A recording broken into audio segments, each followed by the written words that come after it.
Afternoon. Thank you all for joining us. We appreciate it. Today I have with me Marcia Hultman, who is our Secretary of the Department of Labor, and also, as always, we have our Secretary of the Department of Health, Kim Malzum-Risden, who is here to answer questions on some of the topics that I'm going to be giving you updates on.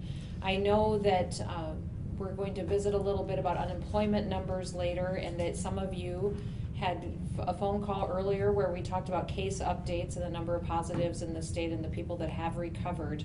I had a phone call with the mayors before I came over here, and we talked about some of the situation and decisions that we are dealing with here in the state of South Dakota. And I let them know about a new tab that I had put on covid.sd.gov. On that website, we now have a tab that is there for local leaders, that is a toolkit that will help them make decisions for their communities going forward. Essentially, underneath this tab includes all the information that has to do with my executive order, the guidelines that it lays out for communities in the state of South Dakota to follow. Also, the CDC guidelines are laid out there. There are checklists for them to follow, suggestions of actions they may want to take as local governments in order to protect the families and the businesses that are there, and also other recommendations going forward. I think for our local leaders that are making decisions in their communities, it'll be a helpful tool for them going forward. The situation that we're facing in our state is very fluid. We talked a lot about the facts are changing by the hour, that we know the virus is here in the state and that it is spreading, and that we need to prepare for the future. Also, what I talked to the mayors about is the fact that we have a marathon in front of us. This is not a sprint. This is something that when we put actions into place, ordinances into place, when we give direction to the people of South Dakota, we have to know that this needs to be sustained, that we need to do this for weeks, if not months, into the future, and that whatever we put into place needs to be able to be something that our communities can be successful doing. Because of the mitigation measures that we've already put forward in the state of South Dakota, we've done some great work. It is working. Because we have practiced social distancing, because we are washing our hands, reminding people to be diligent about good hygiene, we have had a great success in pushing our peak out. The reason that we want to flatten the curve is so that we don't have so many people get sick at the same time that it overwhelms our healthcare system. And what we have been able to do the last 2 weeks is to make sure that we are spreading that out and making sure that we're having less people that will get sick at one time, and that our capacity will be much better to be handled by our healthcare systems. Now, when we flatten that curve, that also means that our peak infection date gets moved out farther. I talked a little bit about this yesterday in our press conference, where I talked about the fact that now, instead of having a peak infection date in May, the 1st of June, that we're looking at the very end of June, July, and that we will continue to see infections into August. This is a reality that we in South Dakota know is coming, that we need to be prepared for. It is a good thing because we know that we will not overwhelm our healthcare systems, that we'll have the ability to take care of people, but also we need to know that we're in this for the long haul. I think there's a lot of misconceptions in South Dakota that people think if we put everybody in their house and locked them there for 2 weeks and let them out, that the virus would be gone and nobody would get sick and everything would be perfect. And that just simply isn't true. The science of this virus says that we cannot stop it, that it will come, we can mitigate, we can spread it out, we can make sure we're protecting as many people as possible, but that we will see a peak infection date. We will continue to be dealing with this for several months. And as we know from watching other viruses, even if we do peak with infections and it goes down and starts to get better, we could see another wave into next fall. That is something that we have to be prepared for. So slowing down the virus's spread is important, but it also means that whatever we put into place as far as policies and actions, executive orders, and ordinances at the local level means that it needs to be sustained for several months yet going forward. This is why we've been social distancing, is to make sure that we're flattening that curve. It's why you saw us postpone and close schools weeks ago, why we postponed state tournaments. We closed down activities that were going to be large groups of individuals why I've had state employees teleworking, and all of the different activities and changes of operation that businesses have been pursuing. It is great news that what we are doing is working. South Dakotans have listened and they have potentially saved lives. Now, because we did this, we have bought ourselves some time.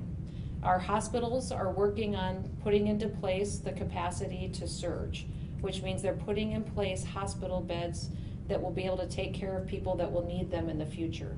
I'm bringing the National Guard in to further help us prepare going forward. They're going to help us set up hospital capacity in Rapid City and Sioux Falls first, and then we will continue to look at other communities that will need help, making sure we can take care of those that would get sick. The more we do to prepare, the better off everyone will be to be in this fight and to be successful. Our plan is that we need to be sustainable. We need to have the entire state on board with getting through this situation and making sure that we're making the best decisions, knowing that the facts and the data and the science of this virus are the best indicators of what we should be doing each and every day. I encouraged our mayors to over-communicate with their local businesses. Where are they at? What do they need? How are they taking care of their people? How can we work together to make sure that families have food on their table, that they have the ability to survive and still be here after this virus moves through our state? Now, many of you have seen our unemployment numbers, and they are alarming. During the week of March 22nd through the 28th, a total of 6,645 initial weekly claims for unemployment benefits were filled and filed at the Department of Labor and Regulation. This is an increase of 4,884 claims over the prior week's total of 1,761. So we are seeing huge increases at the state level of unemployment, people that do not have jobs that are needing help to pay their bills. And Marcia will speak to any questions or any comments on how this is impacting families and what we're doing to meet the needs that they have in filing these claims and getting responses back. We have to make sure that we innovate, that we're finding ways to feed families, keep a roof over their head. And as I said yesterday, a one-size-fits-all approach is not what's best for our state. We need to make sure that we're looking at each individual community and county and city and making sure that we're making adjustments to what's happening to take care of folks. So stay with me. Hang in there, everybody. We will get through this together, and we will use all the facts that we have and the science to determine what is best for us in the coming days and the coming weeks. And again, I know you're strong and I know you can do this. With that, I will open up to any questions that you may have. Governor, what National Guard units are you activating? How many? And is this, I believe it's called Title 32 federal reimbursement?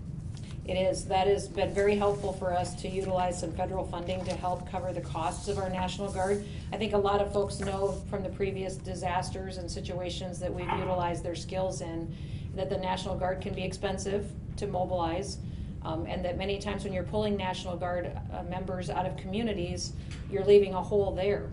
You're leaving a hole because they're the professionals that may be the doctors, the engineers, the folks in their community that are serving as well. So we will be releasing the details of what units will be serving. The planners and a lot of engineers are helping in the Emergency Operations Center already. And we'll be pulling more of their skilled individuals for setting up these hospitals in Rapid City and in Sioux Falls in the coming days. Governor, this is a couple Stephen weeks ago, Gross the from president AC. mentioned... Stephen, I'm going to take a question in the room and then I'll come to you, okay? A couple weeks ago, the president mentioned the Army establishing what he referred to as MASH hospitals. I mean, would you describe what you're saying there's going to be built there? Would you describe it that way? No, I wouldn't describe it as a MASH hospital. I would describe it as a facility that we'll be able to divert other patients to address certain needs. We don't just need to stand up hospital beds. We need to stand up a specific number of ICU beds, a specific number of beds that have ventilator capacity in the room to do that. And we also are going to be working very hard to make sure that our COVID-19 positive patients are not intermingled with other patients that have other health needs. So it will be supplemental facilities that'll be utilized in a way that makes sense to best take care of people, keep those that are impacted by the virus separated, and make sure that they have the kind of level of care that they need available to them. Oh, Stephen?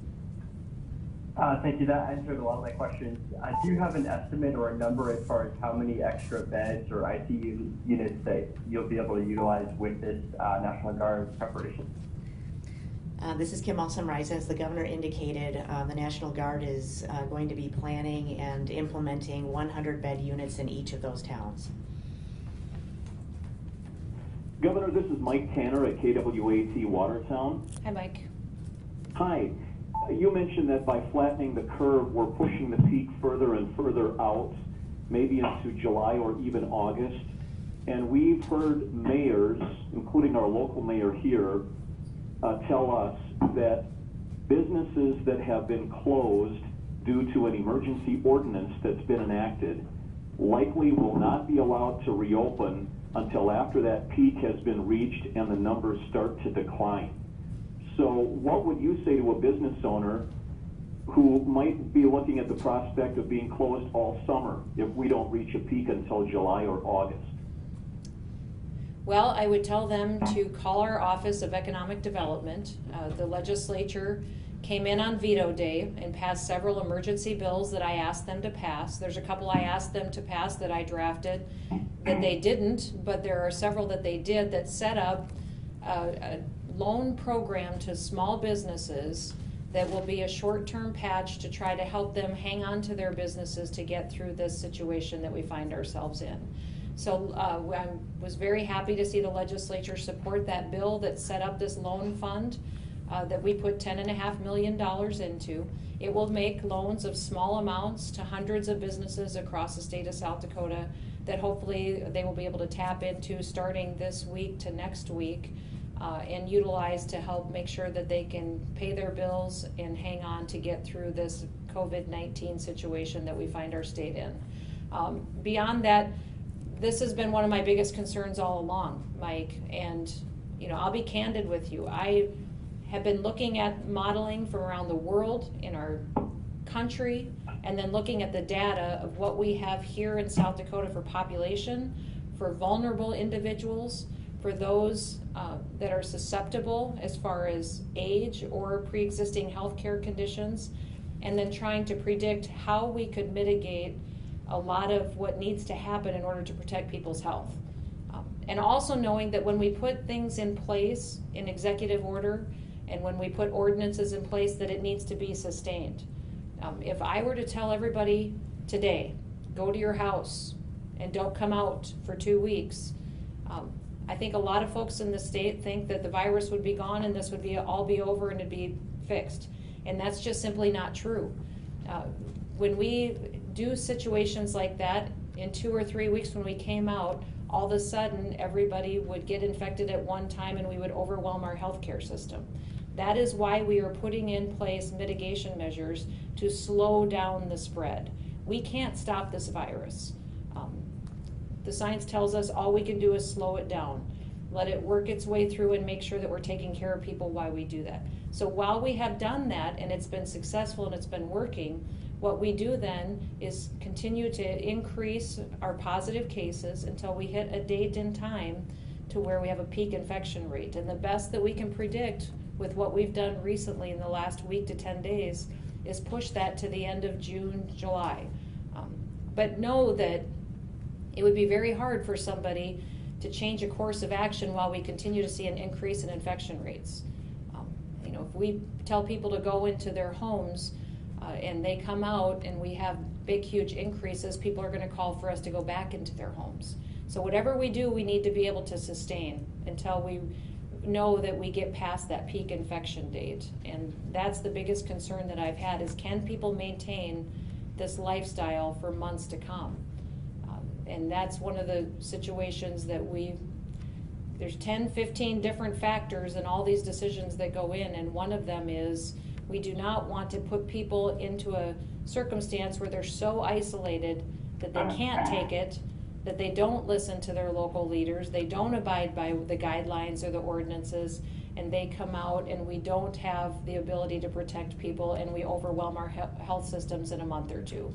So we're trying to educate people on the importance of this, the importance of doing what we can do to be sustainable, to get past that peak infection rate. And then prepare people for the reality that even if we get to that date and we see our positive cases go down and the virus slows down, that we could see another wave into the future. Typically with viruses or pandemics, that there's usually a second wave. With some, there's been a third. So we could see another wave of infections this fall. And we have to be prepared for that. Governor, other states are announcing COVID-related deaths on the same day. We had a death Saturday, but it wasn't released until yesterday. Governor, this is South Why Dakota is there Public a delay Broadcasting. when the person died at a Sioux Falls hospital? And is the state looking into any new deaths right now? We're going to take a question in the room and then we'll go to the one that was on the phone. So, relative to the time frame of the last death that we announced, we have to wait for the cause of death to be determined. And in some instances, that will require a COVID test after a person has passed away. And so that would explain the timeline with that. We are not currently investigating other COVID-related deaths. Is there a question on the phone? Yes, the White House Task Force is recognizing the University of Washington study related to death tolls, and that study shows anywhere between 100 to 300 deaths in South Dakota from COVID-19. How does that match with your projections? We have looked at the Washington modeling. We've looked at several other sources of modeling that has happened across the country. And then we've been working with our healthcare systems and our Department of Health and scientists to just determine what we think in reality we can expect here in South Dakota. So tomorrow at my press conference, I will give you more information on what that effort has brought forward for projections, and we'll give you what I think we could see here in South Dakota. But also I think it's important that everybody remember that it could change.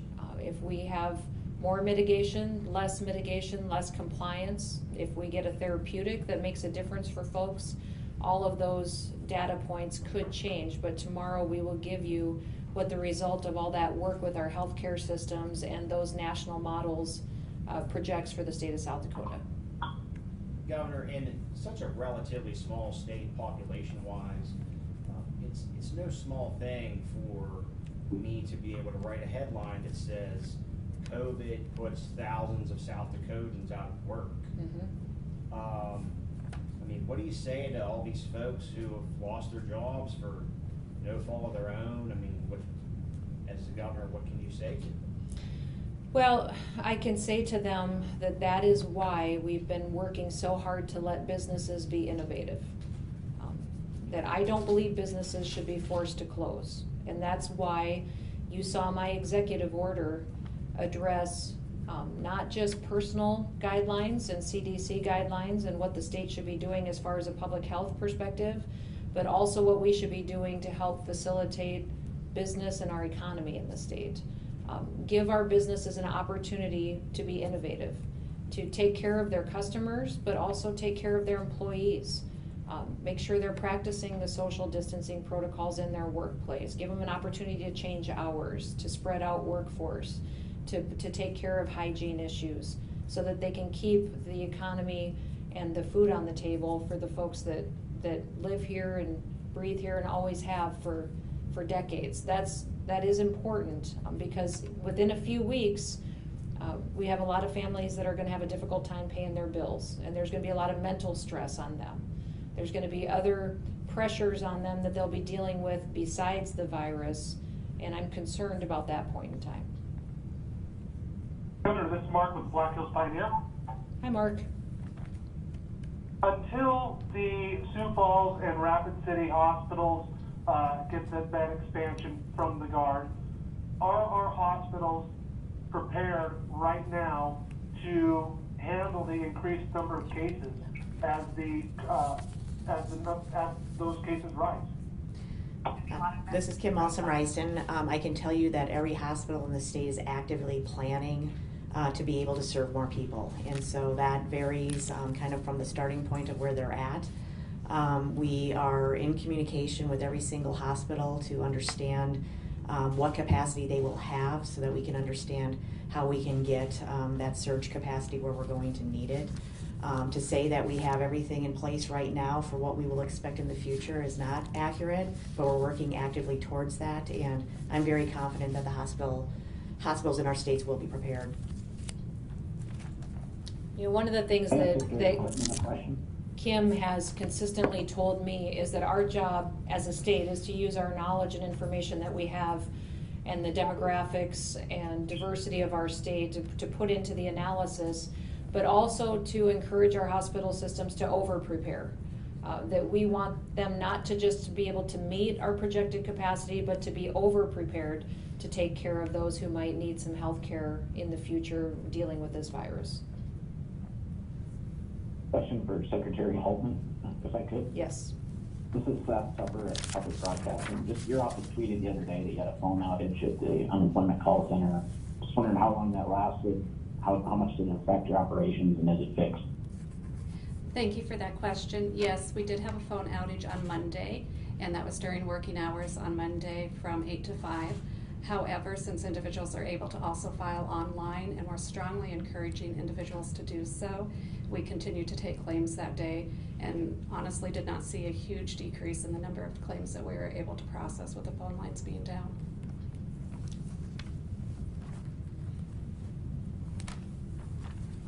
I'm wondering if you can be a little more specific about the sources of data for the model that you're using and who's developing that model. Yeah, we'll give you more information tomorrow, but we have used many different models from Columbia to Washington to Harvard. We've looked at all the different models that have come out, the Empirical College, to build in information and use it, and then also coordinating with healthcare systems and then laying it on top of each county, what that population looks like, what our vulnerable population that we have in each county is identified, how many of them are elderly, how many of them have been sick or have had pre-existing conditions, determining what that is, and then what capacity we have in that county to respond to healthcare needs, or where that individual would have to go to make sure that that happens. So there has literally been hundreds of hours put into it, using all the information that's been available to make it as accurate as possible, so that it can meet the needs of the people of South Dakota. We are using facts that we know today to make sure that we are predicting and projecting into the future adequate needs and resources for the people of South Dakota. Governor, when do you expect the temporary hospitals to be operational? This is Kim Malsom-Reist, and I don't have an estimate date for operational. I know it does take several weeks for the actual setup. But we're confident that with them starting very soon, that will meet the need.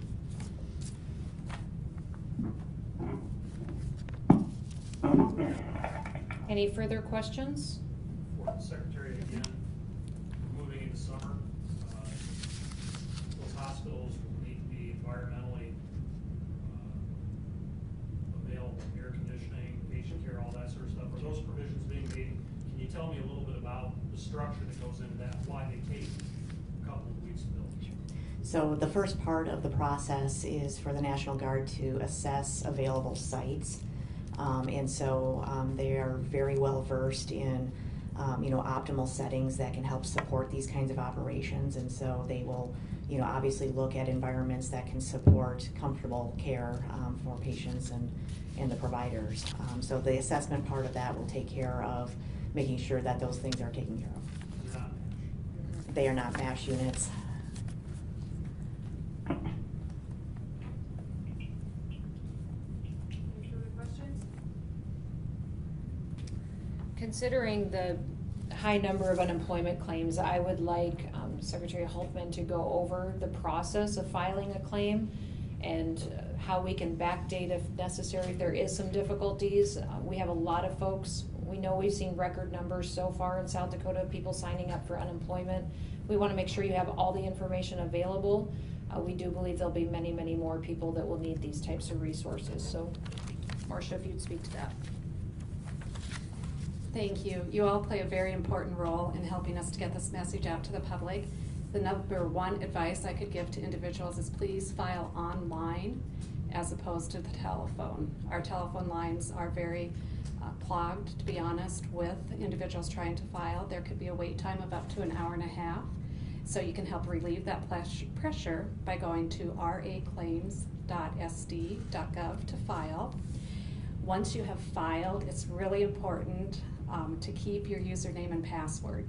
We're getting hundreds of calls a day from individuals that are wanting their username and password, and that clogs the phones for individuals that are trying to file a claim. Also, it's very important that you do a weekly request for payment. That's part of the process.